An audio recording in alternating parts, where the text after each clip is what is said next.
제목을 이렇게 붙여봤습니다. 두 개의 중국과 중국의 미래. 오늘 우리가 다루는 내용들은 지난 시간 청나라가 망한 이후부터 오늘날까지입니다. 청나라가 망했던 신해혁명은 지금으로부터 100년이 넘었어요. 1911년이니까 지금으로부터 100년도 훨씬 더 됐죠. 자, 그 먼 옛날, 청나라보다 훨씬 더 먼 옛날로 가보면 사실 중국은 세계 최고의 나라 가운데 하나였죠. 근데 이제는 중국은 종이 호랑이나 다름없습니다. 자, 지난 시간 중국이 어느 나라랑 싸워서 크게 졌다고 했는지 기억납니까, 여러분? 중국과 영국이 싸운 전쟁이 뭐였어요? 맞아, 아편 전쟁이 굉장히 중요합니다. 역사를 이야기할 때. 아편 전쟁에서 패하고 종이 호랑이나 다름없었죠. 덩치는 큰데 아무런 힘이 없어서 다른 나라에게 침략당하는 처지죠. 대체 뭐가 문제일까? 중국의 청년들은 서양을 배워야 한다라고 주장합니다. 특히 뭘 배워야 하냐면 과학과 민주주의를 배워야 된다라고 생각했습니다. 과학과 민주주의를 받아들여야 중국이 거듭날 수 있을 거야 라고 생각을 했던 거죠. 자, 그런 생각 속에 여러 가지들을 바꾸려는 노력이 있었고요. 1918년에는 1차 세계대전이 끝납니다. 그리고 세계 사람들에게 뭐가 얘기되느냐? 민족 자결주의라는 거가 이야기돼요. 이건 조금 어려운 표현인데 혹시 들어본 친구 있습니까? 민족 자결주의. 이게 무슨 뜻이냐면 책 112쪽으로 가봅시다. 1918년 이렇게 시작하는 부분이 있습니다. 그러면 여러분 정리해 볼 수 있겠죠. 민족 자결주의란 무슨 뜻일까? 자, 다시 한번 제가 읽어줘 보겠습니다. 1918년 1차 세계대전이 끝났어. 파리에서 전쟁을 마무리하는 회담이 열렸는데 이 자리에서 민족 자결주의가 나왔어. 각 민족의 운명은 그 민족 스스로 결정해야 한다는 거야. 자, 무슨 얘기냐? 민족 스스로. 다른 말로 하면 다른 나라의 지배를 받아서 그런 게 결정되면 안 된다는 거예요. 그 당시 여러 나라들이 다른 나라의 침략을 받거나 혹은 지배를 당해서 신음하고 있었는데 그런 민족들은 이 민족 자결주의에 큰 희망을 갖습니다. 근데 안타깝게도 희망뿐이었어요. 민족 자결주의는 이름뿐이었고 실제로 많은 민족들은 스스로의 미래를 결정하지 못했죠.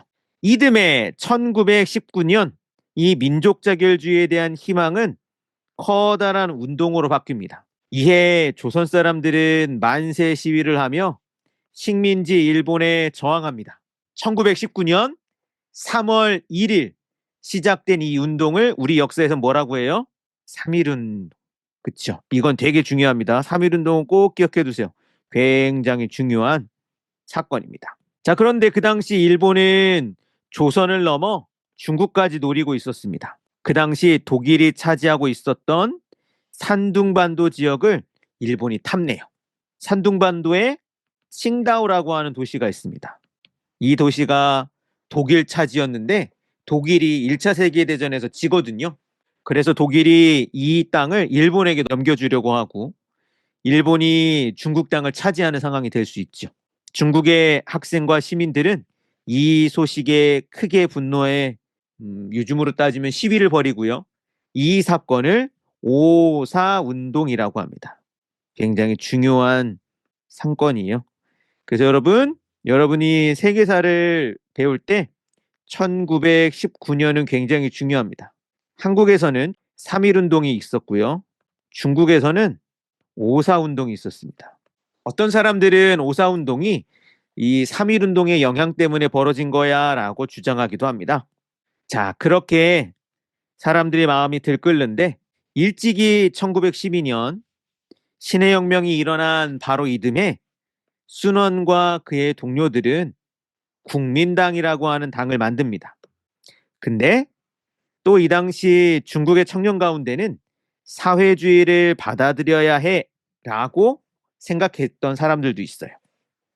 그들은 1921년 뭘 만드냐? 공산당을 만듭니다. 그리고 1924년 국민당과 공산당은 함께 힘을 합쳐 혼란스러운 중국 상황을 정리하기로 해요. 이처럼 국민당과 공산당이 서로 힘을 합치는 걸 뭐라고 하냐면 국공합당 합작이라고 합니다. 합작은 함께 일을 한다는 거예요. 누가? 국공, 국민당과 공산당을 가리킵니다. 그 당시 청나라가 무너진 뒤 사실 중국은 내부적으로 여러 지역으로 막 나뉜 상황이었습니다. 국공 합작을 통해 중국을 다시 통일하려고 했던 거죠. 자, 중요한 또 역사적 인물의 이름이 나옵니다. 장제스는 순원이 죽은 뒤 국민당을 이끈 인물이에요. 근데 이 장제스는 공산당을 정말 싫어했습니다. 그래서 1927년 국공합작을 깨고 공산당을 공격하죠. 이 당시 공산당은 국민당의 추격을 피해 멀리 달아나 했습니다. 책의 표현에 따르면 무려 12,500km에 달하는 이 긴 여정을 겪어야 했고, 이 긴 여정을 뭐라고 하냐면 대장정이라고 합니다. 굉장히 멀리 도망갔고요. 그러면서 큰 피해를 입었죠. 그렇지만 그때 이 공산당의 지도자 마오쩌둥이 공산당을 잘 이끌고 대장정 이후의 미래를 도모하죠. 중국 사람들 가운데 우리나라 역사에 영향을 많이 끼쳤던 사람 장제스와 마오쩌둥 정도의 이름은 한번 기억해 둔 게 좋습니다. 왜냐하면 굉장히 중요한 인물이거든요. 1931년 일본은 만주 지역을 침략하고는 만주국이라는 허수아비 국가를 세웁니다. 지도 오른쪽에 보이죠? 여기 보면 코리아 위에 맨 어쩌고저쩌고 아니라 만추리아라고 있습니다. 만추리아. 이게 바로 만주국인 거예요. 그래서 만주 땅은 보통 어디를 이야기하냐면요, 여러분. 한반도 북부 지역을 이야기해요.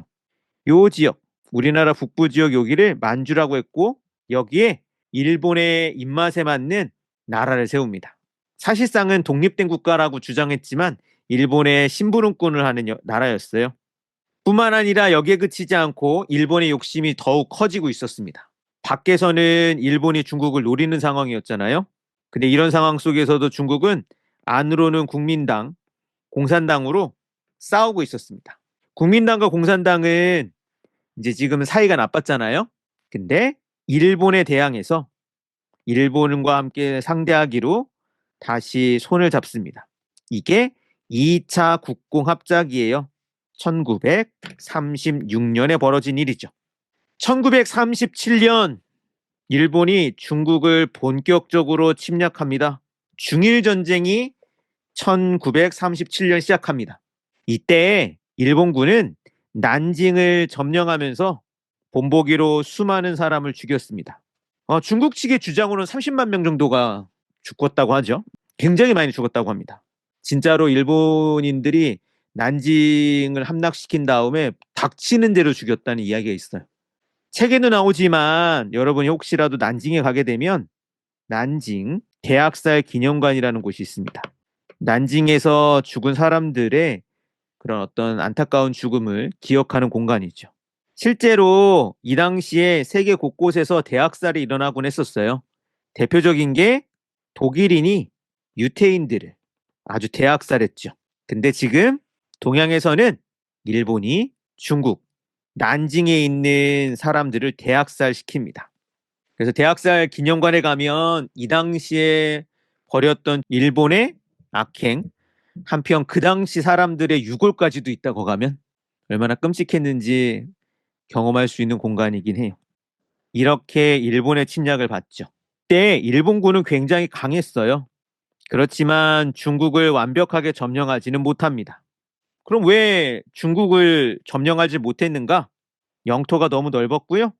중국인들의 저항도 강했습니다. 그리고 나중에 이제 우리가 일본 역사를 다음 시간에 배울 텐데 굉장히 일본은 이 당시에 무리를 많이 했어요. 1941년 일본은 미국에까지 싸움을 겁니다. 미국의 하와이에 진주만 기지를 습격하죠. 바로 태평양 전쟁이 벌어진 겁니다. 태평양을 둘러싸고 벌어진 전쟁이기 때문에 그래요. 일본에서 이렇게 바다로 나가면 여기가 태평양이죠. 일본과 미국이 전쟁을 벌입니다. 우리는 이 전쟁의 결말을 잘 알고 있죠. 일본에 원자폭탄 2발이 떨어집니다. 인류가 원자폭탄을 사용했던 2번밖에 없는 상황이었죠. 히로시마와 나가사키에 원자폭탄이 떨어지고요. 결국 소련까지 일본을 상대로 전쟁을 선포합니다. 1945년 8월 15일 일본이 항복하죠. 여러분이 역사를 조금 더 공부했다면 1945년 8월 15일은 또 다른 날이기도 합니다. 이날이 광복을 한 날입니다. 우리 입장에서는. 광복절은 8월 15일. 일본이 전쟁에서 항복했기 때문에. 중국은 어떻게 되었을까? 일본군이 지금 물러갔잖아요. 그때 그러면 막 싸우고 있었다고 했죠. 근데 손을 합쳤었다고 했죠. 싸우다가. 국민당과 공산당은 이제 어떻게 될까? 국민당과 공산당은 함께 힘을 합쳐 새로운 나라를 건설하기로 합니다. 근데 이 약속은 또 오래가지 못하고 깨져요. 1946년 국민당과 공산당 사이에 다시 전쟁이 벌어집니다. 처음 국민당과 공산당이 막 사이가 나쁘고 막 그럴 때는 국민당이 훨씬 더 유리했어요. 근데 상황이 바뀌었죠. 결국 공산당이 승리합니다. 1949년 10월 1일 마오쩌둥은天安門 광장에서,天安門은 여러분이 다른 책에서는 천안문이라고도 표기된 거가 있을 거예요. 천안문이나天安門이나 똑같습니다.天安門 광장에서 새로운 나라의 수립을 마오쩌둥이 선포하죠. 이렇게 세워진 나라가 바로 중화인민공화국입니다. 이 중화인민공화국을 간단히 줄여서 우리가 중국이라고 부르고 있는 거죠. 그래서 다시 말하면 여러분, 우리가 중국이라고 부르는 나라의 정식 명칭은 중화인민공화국입니다. 중화인민공화국은 공산당이 주도하는 나라입니다. 그래서 중국의 국기인 오성 홍기가 그걸 잘 보여줘요. 오성 5개가 있는 홍기, 붉은색 깃발이란 뜻이에요. 자, 근데 5개의 별이 있는데 별의 크기가 다르죠. 가장 큰 별이 바로 공산당을 상징합니다. 자, 그러면 국민당은 어떻게 되었을까? 장제스는 국민당을 이끌고 타이완 섬으로 달아납니다. 그들은 타이완 섬을 지배하면서 자신들이 중화민국을 계승한다고 주장합니다. 오늘날 우리가 대만이라고 부르는 나라입니다. 대만과 중국은 어떻게 보면 다른 나라예요. 실제로 나라를 운영하는 방식이 둘이 전혀 다릅니다. 자, 이렇게 1949년 중국이란 나라가 출발한 거죠. 나름 열심히 나라를 개혁하고 이끌어가려고 노력을 합니다. 여러 나라를 위한 개혁을 펼쳤는데 많은 국민이 환영을 했어요. 특히 농민들이 크게 반겼습니다. 나라에서 땅을 나눠줬거든요. 원래는 옛날에는 농민들이 농사를 지으려면 땅이 필요합니다. 땅을 가지고 있는 사람은 적었고 대부분 남의 땅을 이제 빌려가지고 농사를 지어야 했어요. 그러다 보면 남는 게 많이 없겠죠? 근데 지금 중국은 새롭게 나라를 출발하면서 토지개혁법이라고 하는 방법을 씁니다. 이 방법으로 나라가 농민들에게 땅을 다 나눠준 거야, 한꺼번에. 그래서 이제는 자기 땅에서 농사를 지을 수 있게 된 거죠. 한편 농민뿐만 아니라 여성들도 새로운 나라를 굉장히 반가워했어요. 혼인법이라고 하는 법률 때문에 여성에게도 남성과 동등한 지위가 부여되었거든요. 확실히 이야기한 한 150년 전에 남자와 여자의 사회적 지위는 달랐습니다. 특히 여자들은 남자에게 마치 물건처럼 여겨지기도 했어요. 그래가지고 예를 들어 문제가 있으면 이혼을 할 수도 있잖아, 그치? 결혼한다고 했어도. 여자는 이혼을 요구할 수 없었습니다. 대신 남자는 이혼을 요구할 수가 있었어요.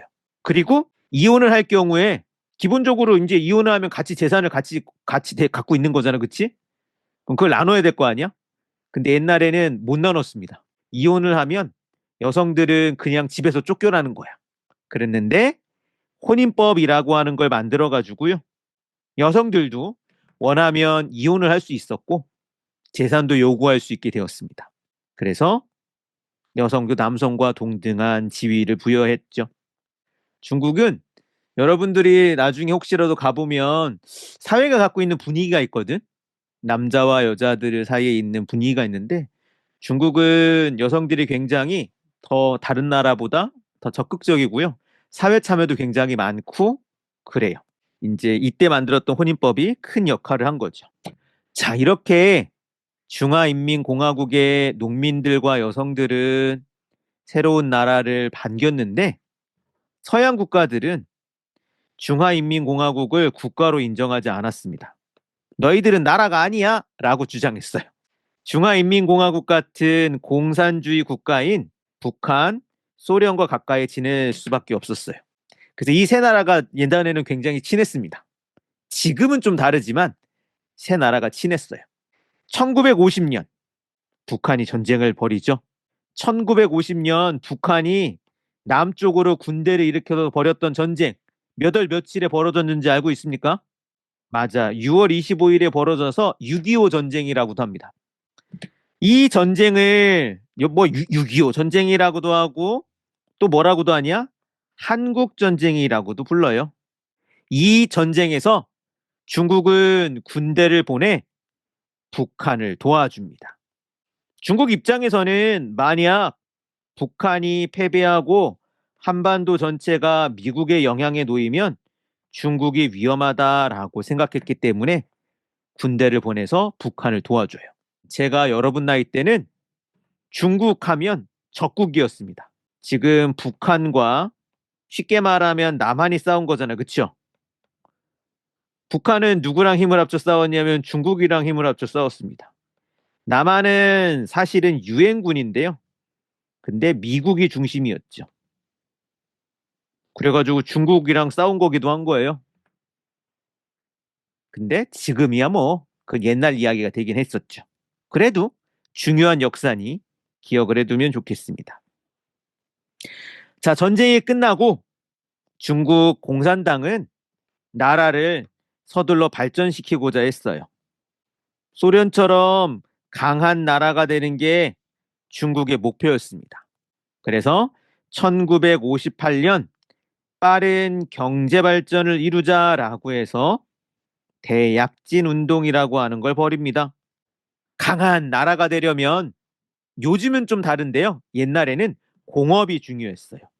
공업을 발전시키려면 철이 많이 필요했어요. 근데 그 당시 중국엔 철이 부족했거든요. 공산당은 마을마다 용광로를 만들고 마을에서 철을 만들라고 했습니다. 만들긴 했어요. 근데 대실패였습니다. 철을 만드는 그 공장을 뭐라고 하냐면 제철소라고 하죠. 그리고 제철소에서도 이걸 철을 만드는 거 그냥 마구 철을 만들면 안 되고요. 뭔가 굉장히 중요한 뭐라고 할까? 나도 자세히는 모르죠. 잘 만들어야 된대. 그냥 철을 녹여서 만들면 철이 쓸모가 없대요. 품질이 낮아서. 이 당시 대약진 운동에 만들었던 철들은 죄다 품질이 낮아서 사용할 수가 없었답니다. 그리고 그렇게 사람들 이제 국민들을 이끌어가지고 공업을 열심히 공업을 키우자 하다가 농사도 망칩니다. 결국 2천만 명이 넘는 사람이 굶어 죽기도 했어요. 세상에. 뭐야? 나라를 이렇게 망치다니. 이 당시 중국의 지도자였던 마오쩌둥은 대약진 운동의 실패로 물러납니다. 근데 1966년 마오쩌둥은 중국이 잘못된 길로 가고 있다라고 주장해요. 그리고 많은 젊은이들이 마오쩌둥의 말을 듣고 시위를 벌입니다. 이 청년들은 낡은 전통을 없애고 새로운 사회를 만들겠다라고 하면서 하나의 사건을 벌이는데 그게 뭐냐? 문화대혁명입니다. 그래서 이때 문화대혁명 시대에 뭐 하느냐? 엄청난 일들을 합니다. 책에도 나오지만 이게 중국에 엄청 큰 상처를 입혀서요. 많은 문화재를 파괴합니다. 그때 말을 안 들으면 사람을 죽인다고 목숨을 잃은 사람도 많았어요. 대약진 운동과 문화대혁명 이 두 사건은 오늘날 중국이 굉장히 좀 부끄럽게 여기는 사건이기도 해요. 결국 1976년 마오쩌둥이 세상을 떠난 뒤에야 혼란이 그칩니다. 그 다음 문장은 굉장히 유명한 문장이죠. 검은 고양이든 흰 고양이든 쥐를 잡는 고양이가 좋은 고양이다. 사실 이 당시에는 이제 중국에서 어떤 식으로 나라를 이끌어 가야 되느냐라는 고민이 많았어요.